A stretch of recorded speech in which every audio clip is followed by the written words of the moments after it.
In today's video, I'm going to teach you how to remove members from a Notion workspace.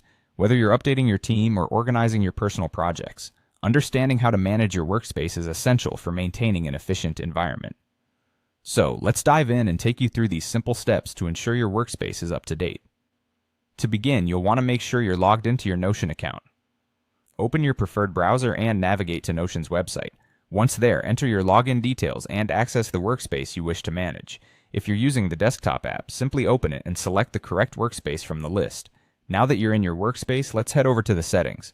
This is where you'll find all the tools you need to manage your team and organize your projects. Look to the left sidebar on your screen, and you should see a settings option. Clicking this will open a menu with several selections.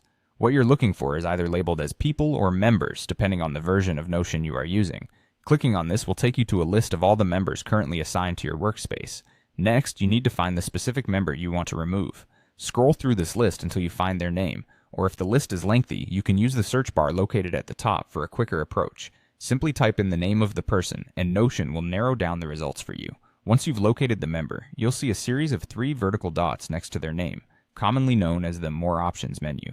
Click these dots and you will see several options appear. Among these, there will be an option labeled Remove from Workspace. After you select Remove from Workspace, Notion will ask you to confirm this action, providing you with a prompt. This is designed to prevent accidental removals, ensuring that only the members you truly intend to remove are affected. Simply confirm your choice and the member will be successfully removed from the workspace. And there you have it.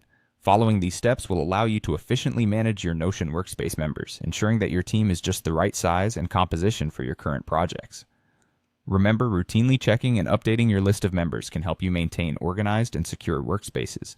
If you have any questions or encounter any issues, Notion's Help Center is a great resource, offering more details and support on using its features.